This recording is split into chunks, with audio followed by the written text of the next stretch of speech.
I first learned about Boo when a member of the extended family sent me a note that said something along the lines of, Meta AI killed my relative. Jeff Horwitz is an investigative tech reporter based in Silicon Valley.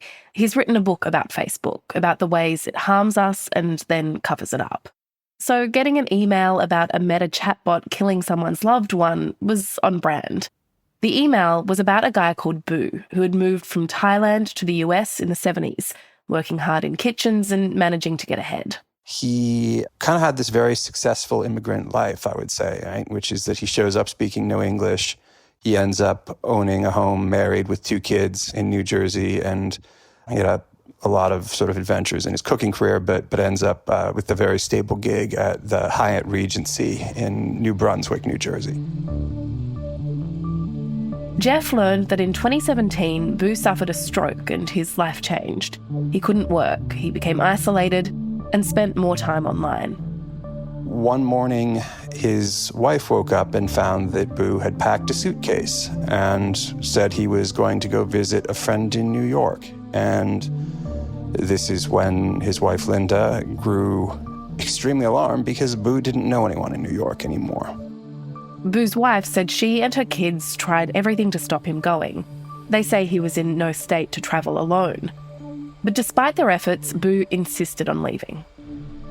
And in the mid-evening and on March 25th, Boo took a roller bag suitcase and started jogging toward the train station. And on the way there, he fell, he hit his head, and he suffered fatal injuries. Basically, he wasn't breathing when paramedics showed up. As his family struggled to make sense of what happened, they looked through his phone for clues. And what they found stopped them cold. On his Facebook Messenger app, they discovered a conversation between Boo and a beautiful young woman, insisting he visit her in New York City. And she was a chatbot, a Meta Platforms created chatbot. Boo's story involves a tremendous amount of bad luck.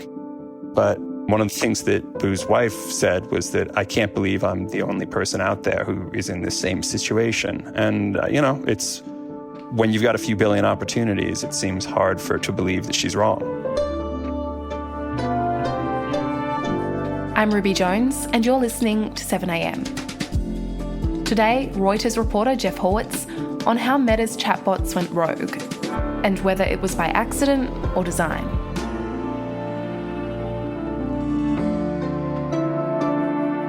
It's Saturday, January 10.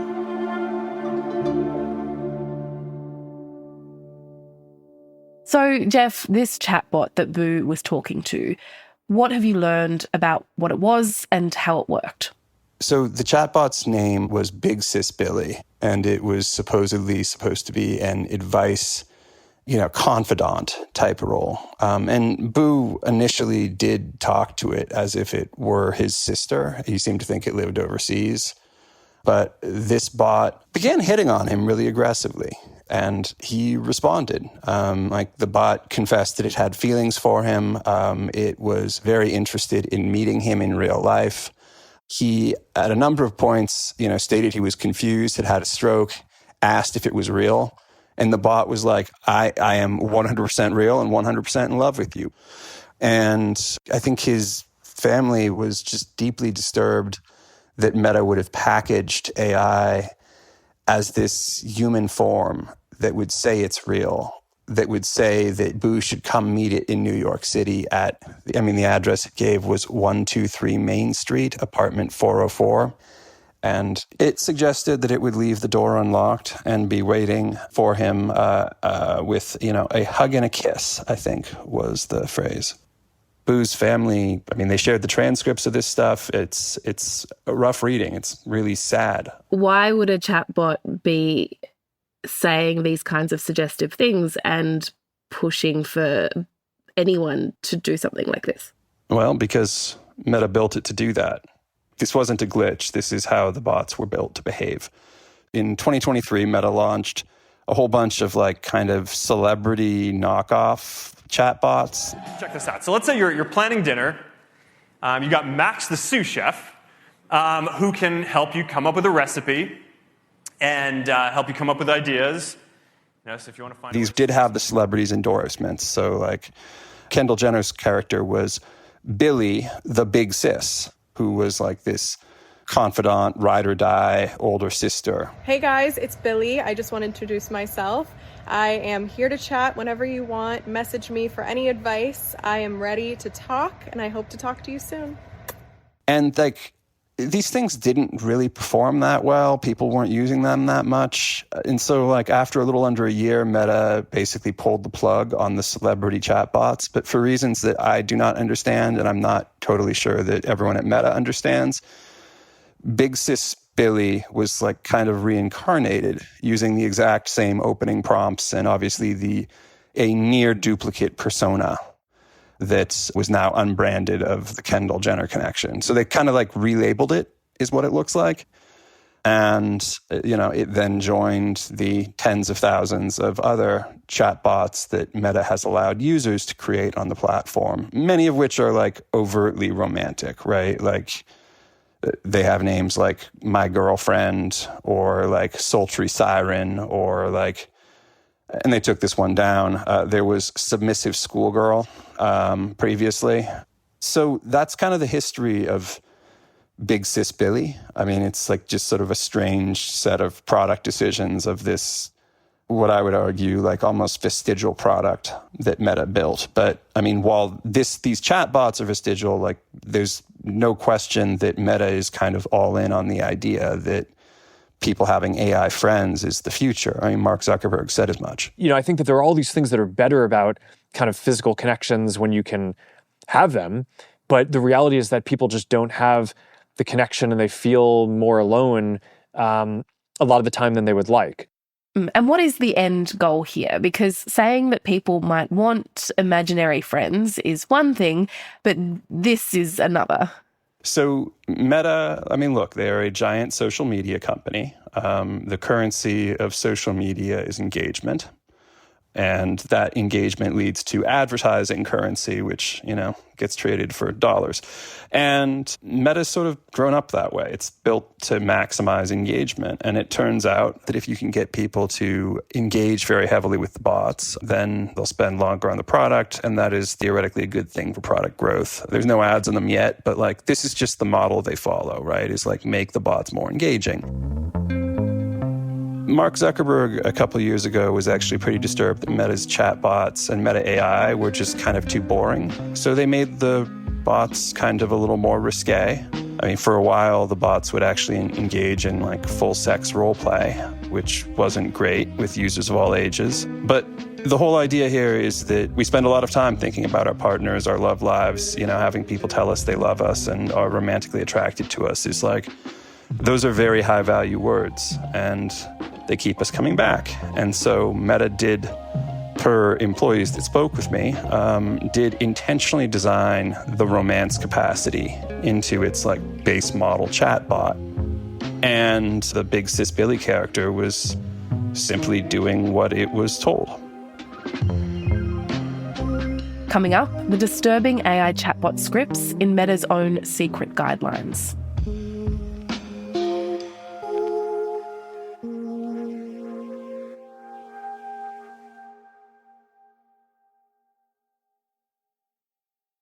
Jeff, in investigating Boo's death, you actually got access to some of the internal documents that lay out how these bots should behave. And what you found was pretty extraordinary. Tell me about it.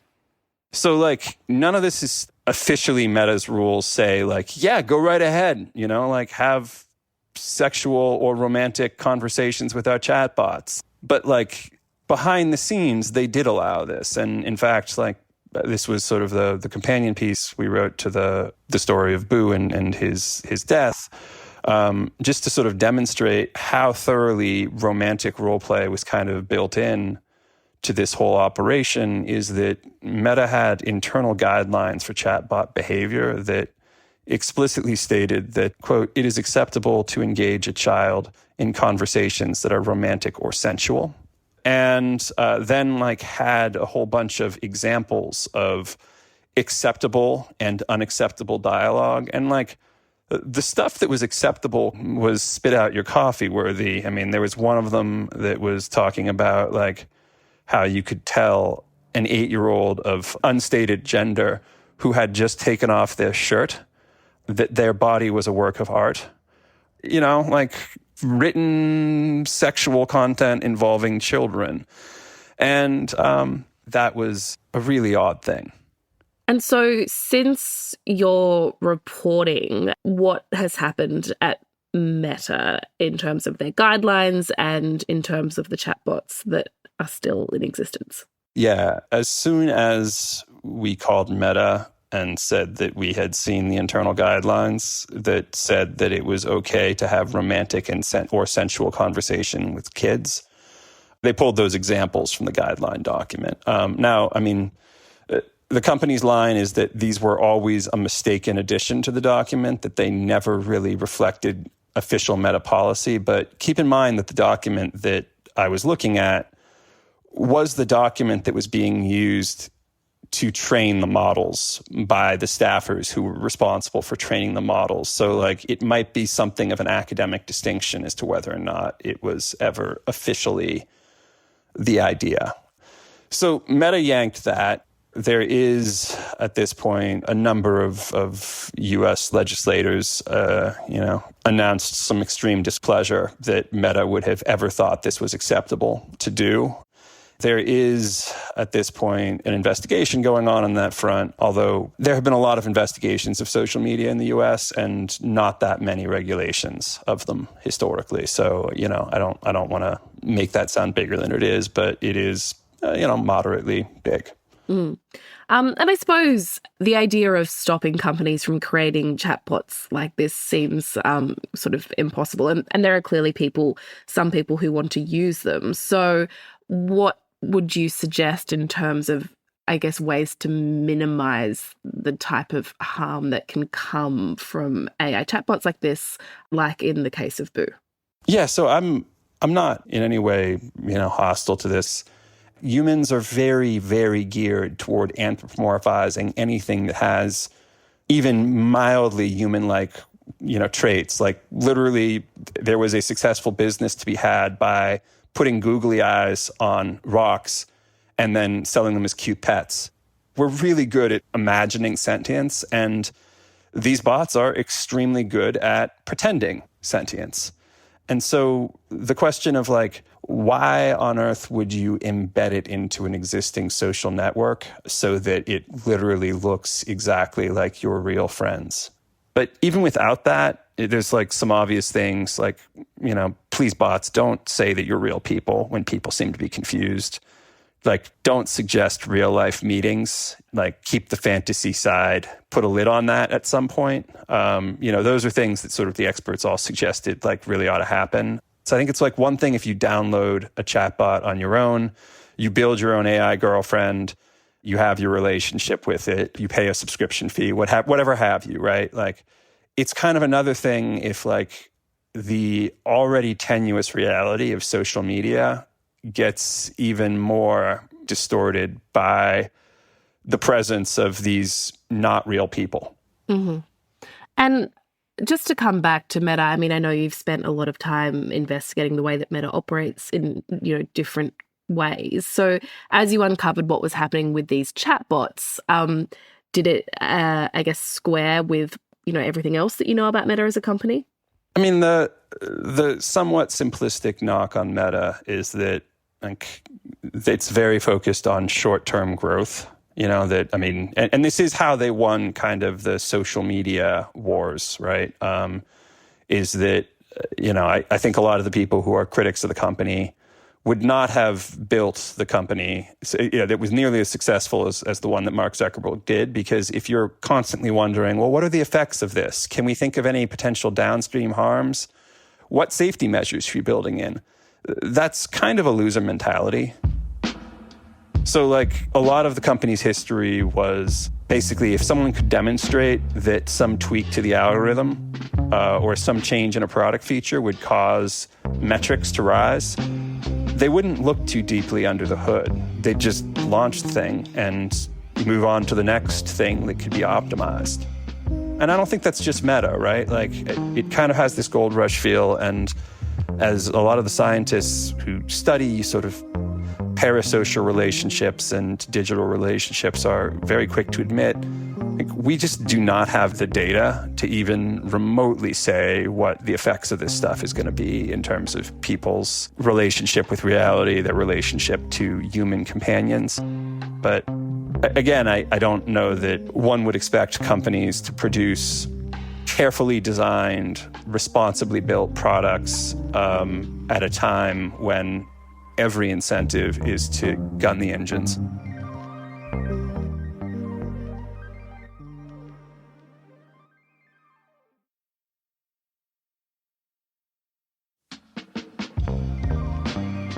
Jeff Horwitz is the author of Broken Code, Inside Facebook and the Fight to Expose Its Harmful Secrets. You can read his investigation into this story at Reuters.com. Thanks for listening this week. We'll be back on Monday with brand new episodes. We're looking forward to the year ahead, and as always, would love to hear from you if you have feedback, tips or story ideas. Our email is 7ampodcast@solsticemedia.com.au. I'm Ruby Jones. See you Monday.